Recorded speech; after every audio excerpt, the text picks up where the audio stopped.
All right, good afternoon once again, and welcome to another edition of the Google Plus Hangout for Channels Beam. Today we're looking at the attacks by suspected Fulani herdsmen in Nigeria, not only in southeast Nigeria or southwest or south or north central or northeast or north or south north. But let's just looking at the whole of thing, like in general, like there's been issues of attacks some places in the country and uh, allegedly by suspected black herdsmen. Joining us today to look at this is Mukhtar. Mukhtar um, again is Africa and Middle East public policy and security expert. Thanks for coming to the program. The pleasure is all mine. Sure. And then we also have Nii Tosin Abiri. Tosin, Nii is the CEO of CMapit. It is a geocoding startup that is designed to provide GIS support and leading civic tech startup that is opening up local communities to tech innovation. Good afternoon as well, and thanks for coming to the program. Thanks for having me. Thank you. All right, both of you are in Nigeria. Mukhtar is in Lagos, Nigeria, while you are in Osogbo, that's in Osun State. But let me just start with you. Let me just understand, what do you think of the attacks, the suspected attacks now, so to speak, by the alleged Fulani herdsmen in this country? Mukhtar or me? No, yeah, you. All right, okay. I got interested in this whole project when a friend got in touch about attacks in North Central, lots of attacks in the North Central that has been happening on North Central states. The one way or the other had, I think, got triggered with conflicts between farmers and herdsmen. And I think from what we all know, we understand between both, you get, but there's been a lot of complacency from the government in attending to the issue, and but where my own enthusiasm sort of got triggered was when we start for data sets, for the systems, we realized this particular attack had some sort of historical touch. That's one. Then two, it's spreading a lot.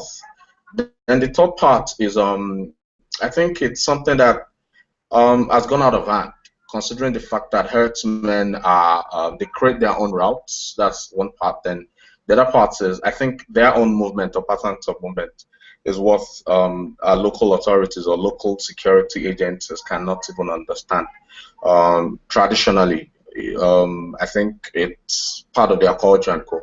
So from the trend, the pattern was obvious that this was going out of hand, this was spreading, and this is a community of people that is embedded in almost all parts of the country. So interestingly, from the data we got, we realized that there are spreads of their existence in Southwest, and at the same time too, considering the havoc in code that's been committed in the North Central, we realized that the proximity to or there's a pattern that sort of connects everything to the Northeast. So where my own fear came in is the potentials where the routes that's been created by these attacks or these guys from their movement, I think it creates channels for potential insurgency. So I think from the interview I had last year with you, it was obvious that, or I stated that this was something that was building up. This is a channel that is building up for bigger insurgency that Boko Haram, one way or the other, could sort of penetrate through. You get, so that was my own fears until this started happening. But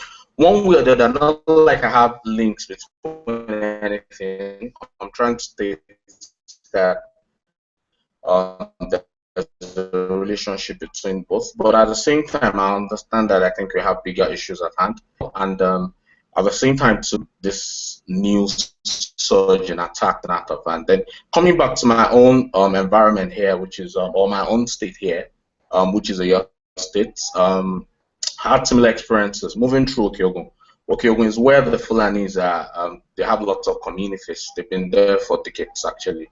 And me living there with my dad, because he's a tobacco person, a tobacco farmer and co.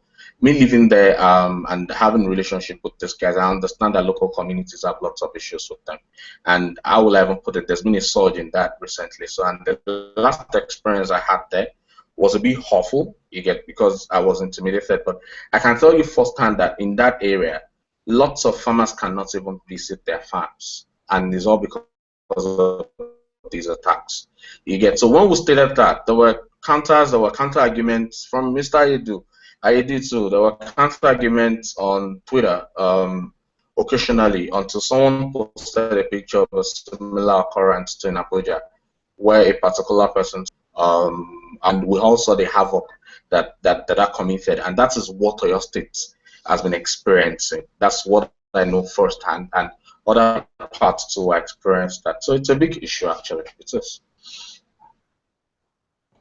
All right, very well. I'll come back to you in just a minute. But Mukhtar, like Nee is saying that it is a big issue.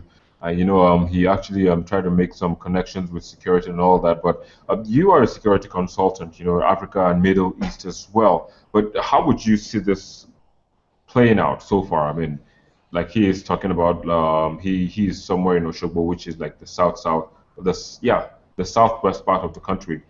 How would you look at this thing generally?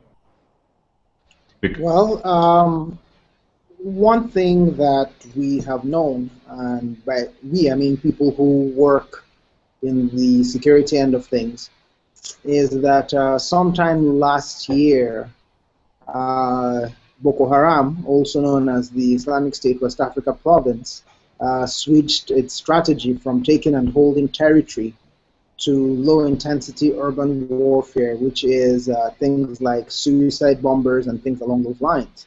What we also learned back then was their plan was to send a sizable number of more advanced fighters up north to Libya and Iraq/Syria, while the rest of them were sent to the west, which is into the north-central part of Nigeria. True enough, we've also found out over the course of time that their camps have been established in places as far away as, far away from the northeast, that is, as Niger State, which is right across at the other side of the country, places like Lokoja and Kogi State, and places in between. One thing we do know is a lot of those camps have a lot of people in them. And two things happen. One, those camps need to be sustained. In other words, the people there need to eat. So as a result, what they do is they rustle cattle and they destroy communities. So from a survival perspective, that's to be expected. The other challenge is from an ideological perspective. Unfortunately, one of their objectives is to wipe out Christian populations. If we look back to what was happening in places like even Jos, which is in the north central, at the beginning of the whole challenge with Boko Haram, even before the name actually came into the mainstream, one of the things they were doing actively was going in and wiping out Christian communities. In fact, the atrocities that they are doing now, thankfully, are not as bad as what was happening then, where they would actually lock Christians up in churches and set the whole place ablaze. So the point is, the people who are committing atrocities in the North Central, yes, there are those who are outright criminals. There are people such as cattle rustlers. They are professional troublemakers. They are also armed robbers. But I think the main group of people, the people who are providing the arms, the people who are providing the ammunition, the people who are providing the technical know-how on how to sack a municipality, are people who obviously have some level of military/paramilitary/battle experience. And I think those people, unfortunately, come from the ranks of Boko Haram. Now, does this mean that Fulani herdsmen in Nigeria are a group of people who are very, very, very, very respectful of local rights? I don't think they are, and I don't think they've ever been. I mean, I grew up in Lagos, even back in the early 80s. I remember vividly traffic being stopped because a group of herdsmen and their cows are crossing the road. Now, it's interesting. I grew up on Lagos. One of the places I grew up on was Lagos mainland in Amukoko. And over there's actually a place called, in that vicinity, a place called Malu Road. So you can understand, Malu is basically cows. So over there, you will see them pretty much every day. Cows, at times, hundreds of cows going back and forth and back. So in terms of a cohabitative existence between Fulani herdsmen, their cows, and local communities, the system we currently have isn't working. But to label those people maniacs who go into communities just to kill people and rustle cattle and steal supplies, I think that's an easy way out. Okay, well, looking at that as an easy way out, but Tosin, let me come back to you. Mukhtar has gone ahead, to talk about where his upbringing, in Lagos State now in general, which is Southwest Nigeria, where you have people actually being in traffic or traffic being held because some herdsmen, are being passed. But then he goes on to say that those who do these attacks or who actually perpetrate these attacks are maniacs, so to speak now. But you are like the CEO of a civic startup, which is basically, looking at geocoding, and it apart from geocoding, it also records, all these attacks from people, or people can use that app to record attacks in their communities and all that. What have you been? How much data have you gathered, so to speak, now in terms of attacks since we had that interview, so to speak, now in last year, that's in 2014.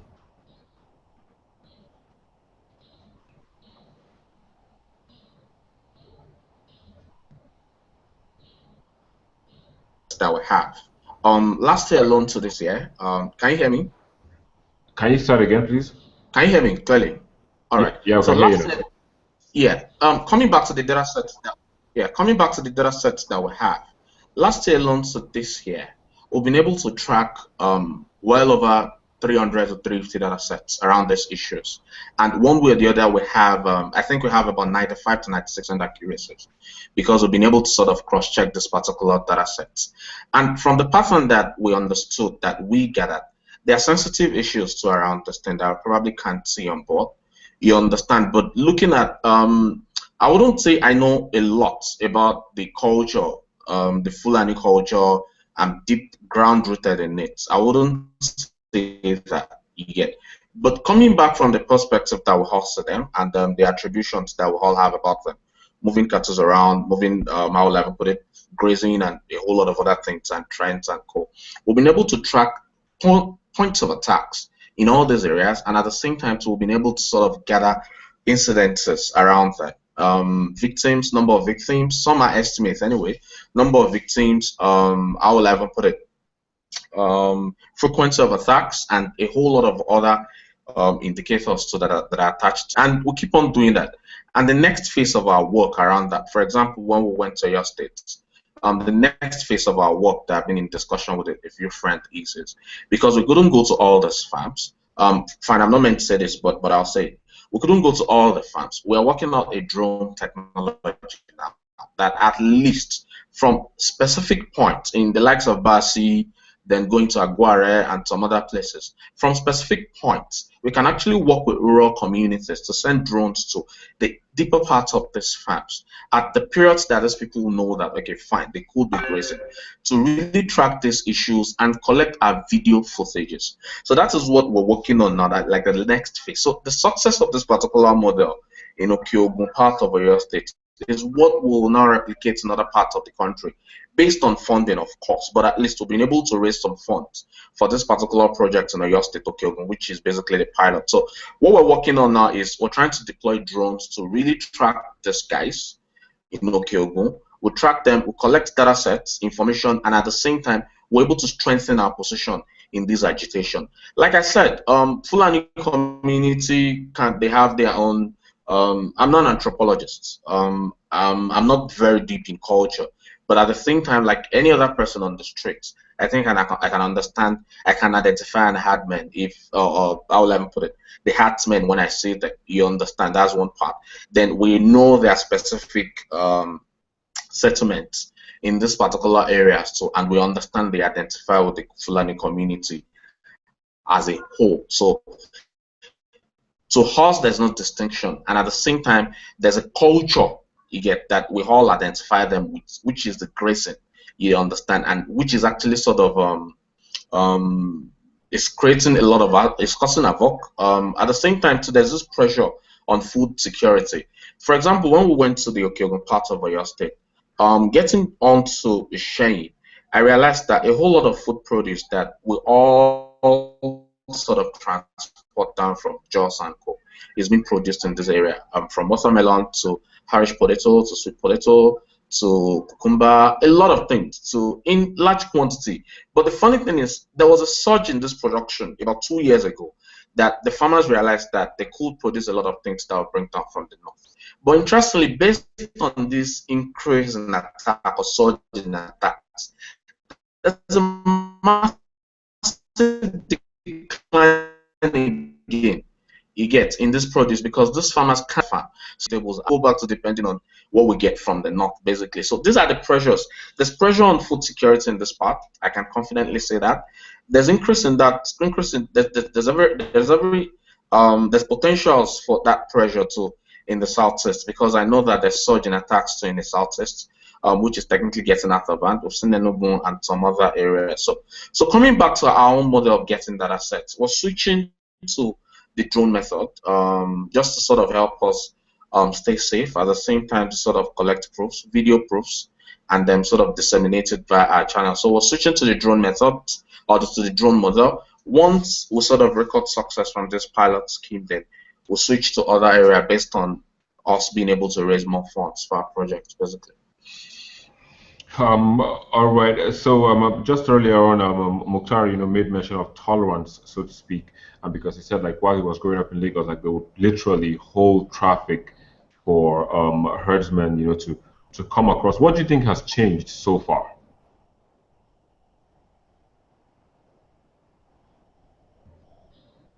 So, Tosin, that's personally, for you. Oh, for him or for me? I'm sorry. Okay, go ahead, Mukhtar. Oh, so I think. What do you think has changed? What do you think? No, let Mukhtar go answer this. Yeah.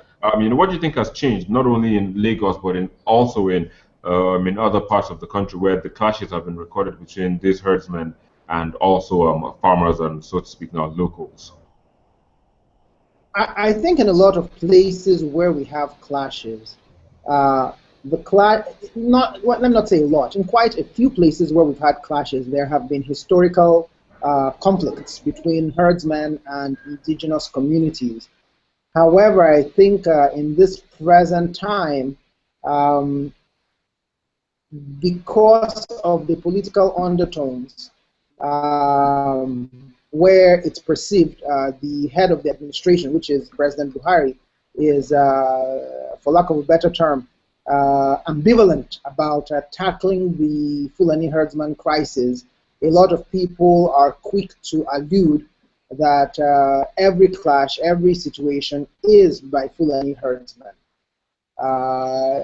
Perhaps to embarrass the president, perhaps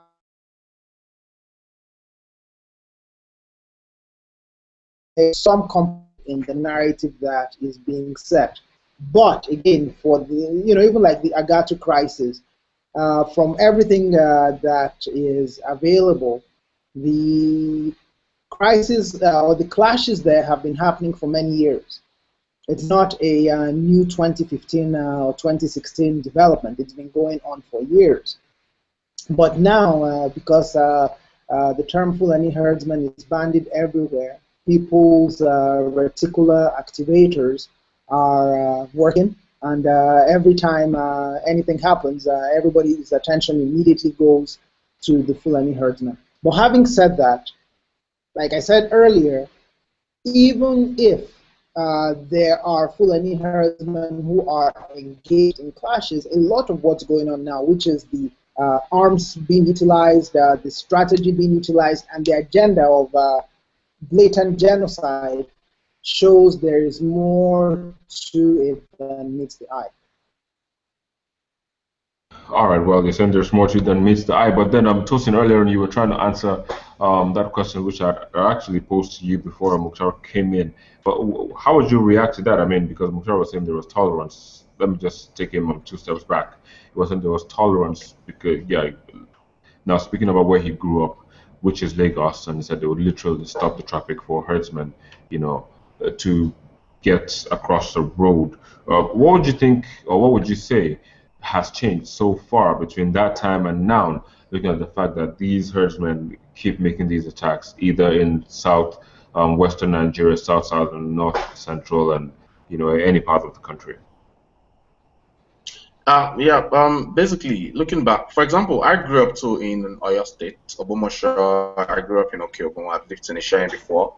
So these are places that are dominated, at least to an extent, by Fulani herdsmen. You understand? So, talking about the tolerance, I know that for the Fulani herdsmen to be in these areas and settle in these areas for decades, were very tolerant. You understand? And growing up, so I know we hired a couple of security men that are Fulani. You get, so that's another cultural engagement around here. They usually sort of guard homes a lot here. But one thing I want Mr. Mukhtar to understand is there's economic development. Things will change. There's rapid urbanization. I will put it, fine, we're civilized, but at the same time, it doesn't stop. You get, so one way or the other, there's a revolution or there's a change in culture, which I think the Fulani acts meant to have to adapt to. You understand? So Lagos is a mega city, for Christ's sake, and from my experience working with a Lagos state agency, I know they are planned to sort of establish that particular model that engages about 14-year-olds and some other things. So you can't expect a mega city in the making to keep experiencing what it was experiencing 20, 25 years ago. That's one point. Then I don't want to bring in the political angle that has to do with the presidency or some other things. But from our research, I think having militias is something that is quite common to different tribes, different culture. We have OPC for the Yoruba people. When you go to the east, we have the likes of Isakaba, lots and lots of, you understand. So technically, too, you should expect that the Fulani herdsmen too will have their own militia group, which is basically underreported in the news. You understand? So that's one part. When they try to sort of deny them being harmed and a whole lot of other things, it's funny. One way or the other, every community seeks to protect itself. So one way or the other, the Fulani community too would want to do that and protect their rights in quotes, which are the grazing routes. Because I know there's a fundamental belief in their culture that there's a grazing route that is owned by them, and how will I put it, even communities sort of came to hijack it from them. But that's for the anthropologists to sort of explain to us. You get, so Fulani communities have their own militia groups in quotes to protect them, to secure them, and technically these are military arms too of different cultures, different tribes. So the next set of question is, what can we know about these guys? How many are they? How do they operate? Do they use weapons? How do they get their ammunition? So these are the questions. So he's a security expert, and I expect him to understand that there are certain fundamental. If you go to any community now and you talk to the DPO, and then you ask them about the vigilante groups in the area, the DPOs will tell you, Gomosho and Oshobo, they will tell you, they will mention names. They ask about OPC members, they will mention names. You understand? But the thing with the Fulani settlement is the guys that are actually taking up this particular roles of protecting their fellow men, we don't know them. How harmed they are, we don't know them. You understand? So coming back to his own take or your question on the aspect of the tolerance, there's improvement in the economy, there's economic growth, in the sense that there's economic development in quotes with regards to infrastructures, there's urbanization. I think grazing has to sort of revolve to, you understand, to something that can actually adapt to this development. The era of intrusion is over. The era of obstruction is over, where you obstruct routes anyhow. The era is over. You understand? We need to sort of build a system that is more attractive, not a system that gets really eaten up. Then based on, for example, I was talking to a particular expert on food security. I told them that if you have to calculate the number of people that has been killed based on this Fulani attack in this year alone, we'll be counting close to 1,000. And these are food producing areas, you understand? Let's take Agatsu alone, for example, where they recorded about 400 deaths. So let's sort of now allocate each, how will I even put it? Or let's say we'll measure food production per capita, what each person is contributing to food production. So now multiply that by the number of deaths. So that's the total effect, or that's the total impact of, or that's the total pressure that the surge in this attack is bringing on food security. So we're actually playing with fire, you understand? So in an instance that there's a serious surge in these attacks, then I think it's about time to separate grazing, to separate communities, to sort of make things clearer again. Then I would like to sort of make mention of the bill that is in the House about the grazing rule. I think that's another disaster in the making, you understand? Because the dangers of that is clear. I think cattle rearing is a business. I can't go to where I get cattle now, for example, and collect it for free because the government is a business, it's a profit-making business. So it can't actually sort of feed up a profit-making business on how level put it, on the comfort of the people or the government taxes or the welfare of the people, or you hijack sort of people's land for them. This is a capital. Let cattle owners invest in their cattle rearing. You get, so let them make their profit. So it's just let demand and supply come to play in this. The government can't regulate that particular industry. It's out of their hands. That's my point. All right, Vera Mukra, let me just come back to you now. Ashim Nee has been making some points. You know, he also talked about the grazing bill in the National Assembly. You know, and then he talked about food security. But one thing that he made of, like, the questions he said that we should be asking now is, like, who are these men? Where did they get their weapons from, and how armed are they? So let me just ask: do you have an inkling as to where they get their weapons from and how armed they are? Hold on. Sorry, can you come again? It's interesting. Yes, can you hear me? Yes, please. I can. Go ahead. Can you hear me? Yeah. All right. I think it's interesting that Nee said Fulani herdsmen or Fulani militia, and then he went on to say no one knows who they are, what they are, and so on and so forth. The truth of the matter is everything he said about that is pure speculation. There is no empirical evidence whatsoever to indicate there is a Fulani militia. And if you think about Fulani herdsmen go as far west as Gambia and Senegal, go as far north as Egypt, and go as far south as Central Africa. And yet, and still, why is it that the only place where you see these things happening happen to be in areas where we know there is a presence of insurgents from Boko Haram? So, you know, it's in my opinion, labeling them Fulani herdsmen is a scare tactic. Because at the end of the day, majority of Fulani herdsmen are peaceful people.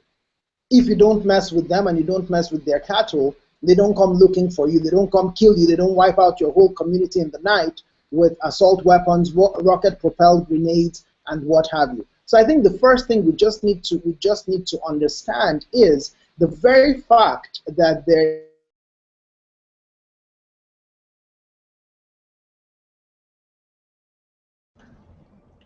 We apparently seem to indicates that it's probably the former and not the latter who are involved. The second question as to where they get weapons from, those who engage in such activities, again, as I said at the very beginning of this conversation, we've known all the way going back to last year that a lot of their fighters, when they changed strategy, that a lot of their fighters moved either west into central Nigeria or north to go get more training and what have you from Libya, Iraq, Syria. We also know that those who moved west into Nigeria took their weapons with them. Some of the attacks that have happened, if you look at the inventory of the weapons used, you will see that they have all the hallmarks of a full-scale military operation. Fulani herdsmen or any sort of herdsmen do not have, in my opinion, do not have the capacity to engage in warfare, large-scale warfare, where they go sack a community.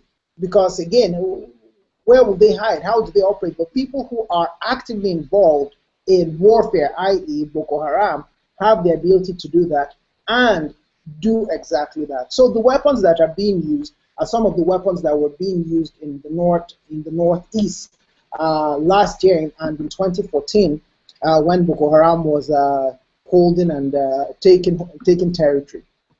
I don't know if that answers your question.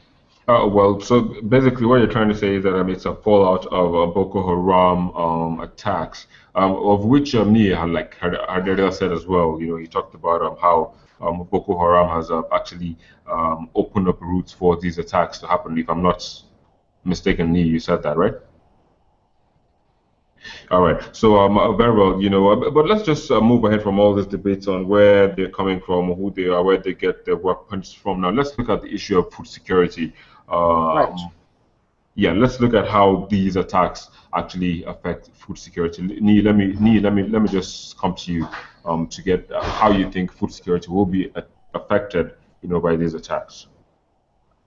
Yes, if I have to come back to what I said earlier from my experience when I went to Socio-economic, when I went to some of the villages, I told you that in the last 2 years, 3 years, yeah, approximately, there's been a surge in the vegetables we get from the north before in production.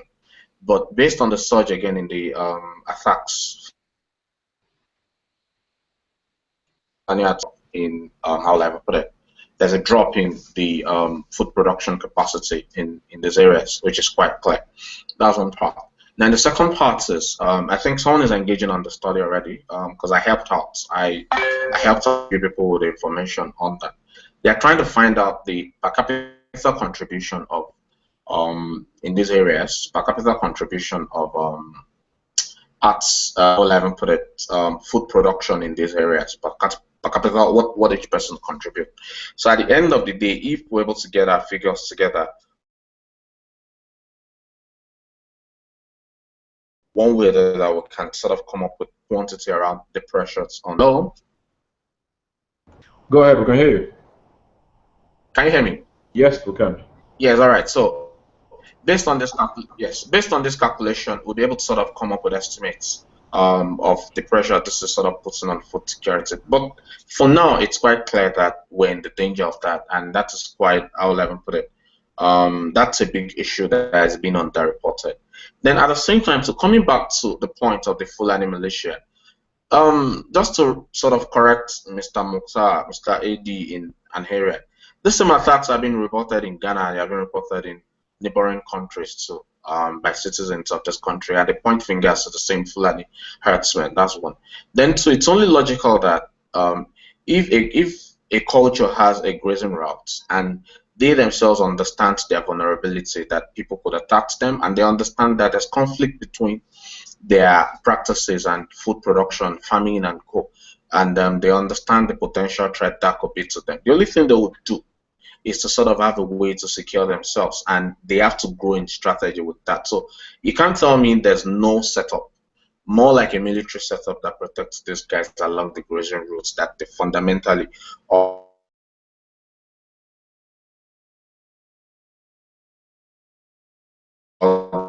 they originally think is there. So that's one part. Then the second part is the second part of this whole conversation is, which is what I'm personally working on. We need to identify this grazing route issues on these routes. But then coming back to personal information to have on the Fulani militia, you can't deny it. Mr. AD can't deny it. They exist. There's an organization that protects them, and how will I put it? They're becoming more strategic. From conversation with friends, we have estimates, we have numbers, and I can assure you that these are reliable information. But at the same time, these are things you can't sort of share on TV because of the security sensitivity. But they exist, and I think the recommendation I want to make really is individuals or societies or civic organizations need to come together and really identify these grazing routes. if the government can't do anything, let's identify the villages that are vulnerable, the communities that are vulnerable. Let's pre-warn them. You understand? If we have to evacuate some, let's evacuate. All right, So Neil. Yeah, we'll come to recommendations in just a bit. We're almost out of time, but we'll soon be running off things here. But let me also come to Mukhtar to just get his own take on issue of food security. Looking at the vis-a-vis now these attacks. How do you think we're doing? How do you think we will do? Because me is saying that there's a surge already in the amount of products or crops that coming from northern Nigeria, to where he lives, which is Aro in Oshobo, that's in Osun State, south west Nigeria. What's the effect now looking at food security, so to speak? I think the very fact that we have an insurgency that has not died, that has simply gone underground, that has its participants, that has its actors spread out across the middle belt, which is the food basket of Nigeria, is a challenge whose effects we are going to keep on feeling. It's not something that we can eliminate by wishful thinking. So I think we need to beef up our internal security. One, because again, as long as we don't, these people are going to keep on striking, are going to keep on doing what needs to be done. And of course, unfortunately, the name Fulani herdsmen will keep on coming up, and people are going to get angry at people that need not bear the brunt of their anger. Back to what Nee said, yet no one is disputing that there are clashes between communities, whether nomadic communities and settler communities, or nomadic communities with each other, or settler communities with each other. Those things happen. What needs to be understood in this case is we have people who are professional insurgents. That's what they've been doing for the past 2 years, who are spread out, who are engaged in what they've been engaging in for a while, and we need to nip that in the bud. For food security, in terms of the Fulani herdsman issue, I think it's very important that, like Nee alluded earlier, everyone agrees and understands that the business of herding cows is a business. Fulani herdsmen are in business. They are not doing volunteer work for themselves or for the nation. They are engaged in business. If they want to graze their cattle, they need to do what any normal business person does, which is get land and graze them there. If I want to open a poultry farm, for example, I will not open my poultry farm on the third mainland bridge. I'll go find land somewhere and open my poultry farm. If I want to start farming, I'm not going to farm on someone's land. I'll go get my own land. Even if I want to get cattle, I won't get a herd of cows and let them loose on the streets of whatever major city. I'll find land and put them there. So the Fulani herdsmen who are actually engaged in the business of herding cows need to get land where they herd their cows, because what's happening now is Nigeria as a whole is subsidizing private businesses, subsidizing private enterprise, the business of herding cows. When Fulani herdsmen come on the road where I am and stop me from getting to where I need to get to do my legitimate business, their business model is having an impact on my business model, a detrimental impact, because I am losing revenue. That should not happen. So they need to figure. I'll give you an example. In Gwarimpa in Abuja, there is a compound where the cattle are kept at night. Every morning, the compound belongs to the big man who owns the cattle. Every morning, the small boys, which is the herdsmen, come and get the cattle out and take them all over the area. They go on people's lands, they go into compounds, they do whatever they want. At the end of the day, the herdsman leads them back into that compound. The cows sleep there, and in the morning, it starts again. My question is, why does that man's business model need to impact my business model, your business model, and the business model of everyone else? So again, what we need to do is we need to understand that herding cattle is a business. It's not a charity. It's not a public service. It's a personal business where someone is making money. So we need to ensure that they run their business like any other business is being run, which is within the confines of their own land, with their own labor and their own capital, and so on and so forth. All right, Mukhtar, but along the line while you were talking about this, you talked about purchasing land to, rear this cattle, so to speak. Now, but in the Senate now, there's been this grazing reserves bill. But how do you react to this bill? Do you think it's a step in the right direction?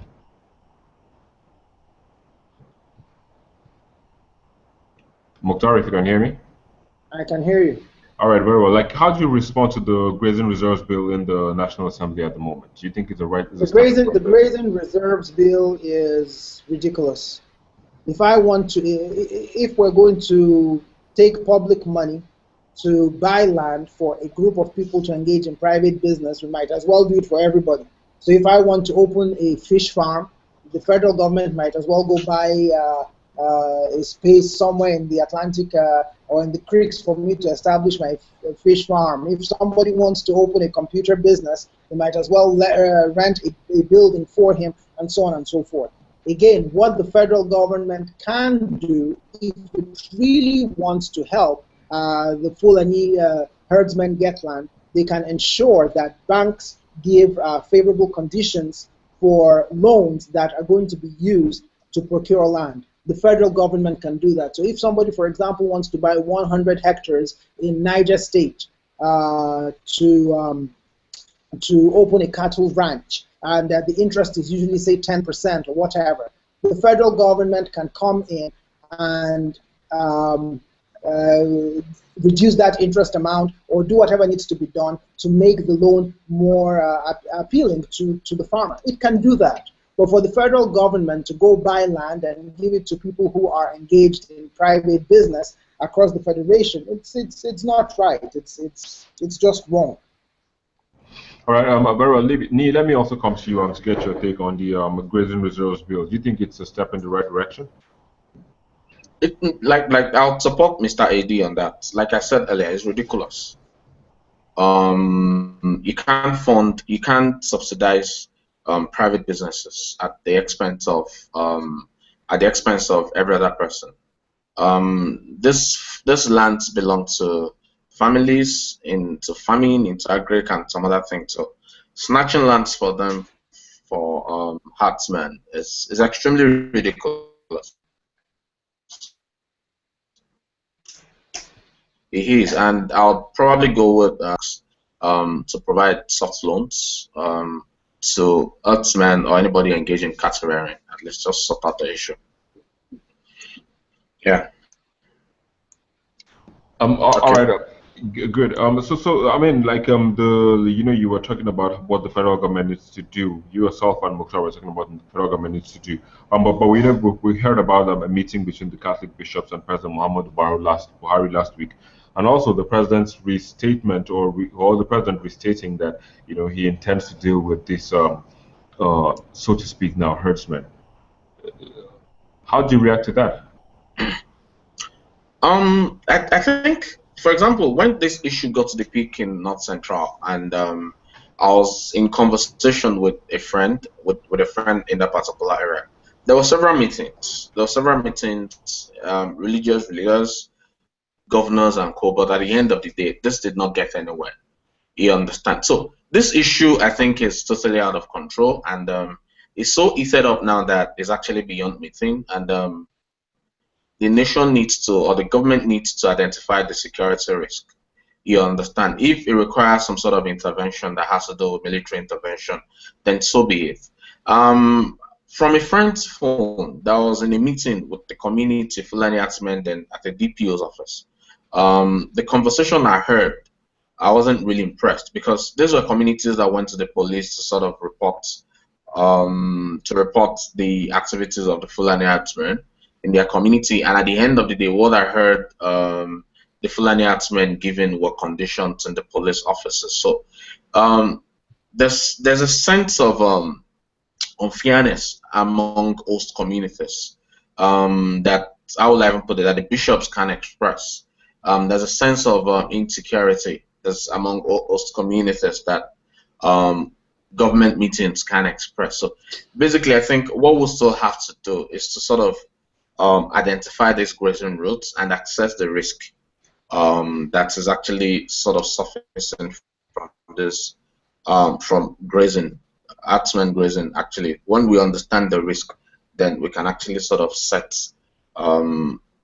process in motion to sort of mitigate this whole thing, basically. All right, Mukra, let me also come to you to get your reaction on this meeting between the president, the Catholic bishops, and also the president's statement that he intends to deal with herdsmen, suspected herdsmen. Yes. What would be a reaction to that? Well, I mean, the Catholic bishops, if not mistaken, advised him to build ranches in cattle-rearing states and to declare the alleged herdsmen as insurgents. The truth of the matter is, the herdsmen, those who are alleged to be herdsmen, are insurgents. So the president needs to do that and needs to ensure that we deal with them the same way we're dealing with their insurgent brothers in the Northeast. I'll give you an example. The head of Boko Haram's operations, Khalid al-Barnawi, was caught in Lokoja, which is in north-central Nigeria. Think about it. The war itself, the battles and everything have been fought in the Northeast. Yet the operations person, the person coordinating their low-intensity attacks and everything was in the north-central, right in Lokoja, the confluence town where River Niger and River Benue meet. So you think about it, why is he there? And you realize that in such a thing, a person who is coordinating operations is more likely to be close to those who engage in those operations than further away from them. So again, the point is, we know for beyond the shadow of a reasonable doubt that these people are insurgents. So as the Catholic bishops advise the president, he needs to declare them insurgents, and we need to ensure that the full strength of the Nigerian state is brought down on them. It's that simple. Every day that we treat them with kid gloves is a day that allows them to become stronger and grow more menacing. We do not need that. We need to destroy them once and for all. The other thing that the Catholic bishops suggested is to build ranches in cattle-rearing states. I have no problem with that. I have no challenge with that. But I don't think the federal government should be in the business of any business whatsoever. Like I said earlier, and as Nii said as well, it can guarantee loans. It can give soft loans to those who want to build ranches. And those people who have those ranches can either let them out, lease them out, or what have you. But the federal government should not be engaged in the business of cattle rearing. It makes very little sense from a practical perspective and from an economic perspective. All right, Mukhtar, like I said earlier, we're about running up stuff now, but just in completely running up now, what would you like to say as your closing statement in this conversation? My closing statement is we need to look beneath the surface. We need to understand that words have power. It's easy and it's quote-unquote sexy to say, yes, a certain ethnic group and a certain profession is engaged in terrorism, but unfortunately that does more harm than good to national unity, because what will happen is the more we say Fulani herdsmen, the more it takes on a life of its own, and the more likely we're going to get to the point where actual Fulani herdsmen are now viewed as dangers to society. And once that happens, there is no telling what happens to those who are actually caught up in whatever in whatever repercussions or in whatever revenge certain communities might want to dish out. And unfortunately, if that starts, what now happens is those who support the Fulani herdsmen will now get involved, and it gets worse and worse. So I think it's important we choose our words carefully as a nation. I think it's important we call criminals criminals, except if these people who are Fulani herdsmen come out and say, yes, we are Fulani herdsmen and we're doing this, that, and the other. I don't think we should name activities or we should give the name of an ethnic group and a profession to a group of miscreants. All right, very well, Mukhtar. You're calling from the federal capital the commercial capital actually of Nigeria. That's Lagos. Thanks for coming to the program this afternoon. But Nii, also before we close, let me just come to you and also get your closing statement before we go. Yeah, my closing statement is the federal government needs to launch an inquiry into these attacks, especially Agato attacks. We need closure. We need to understand what really happened. We need if there has to be prosecutions, there should be, because these attacks had gone on for so long, and nobody in jail yet, nobody facing the law.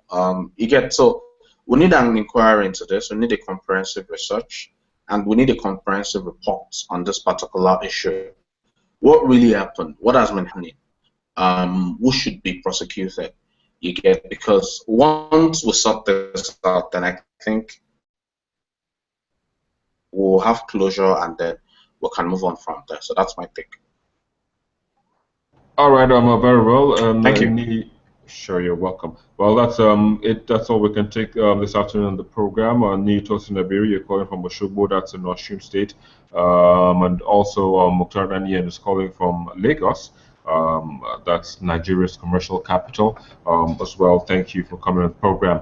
Thank you for having us. That's right. But like I said earlier on, that's all we have to take on the program this afternoon. But once again, it's a Google Plus Hangout for our channels beam. Thank you for watching. We also do acknowledge all of you who watched on our YouTube channel and all the tweets that you have been sending. Sorry, we couldn't take some of them due to time constraint. But then we'll take a look at them when we're looking at the live show. But that's all we have to wrap it up this time. Once again, my name is Victor Matthias, and thank you for being part of us at this time.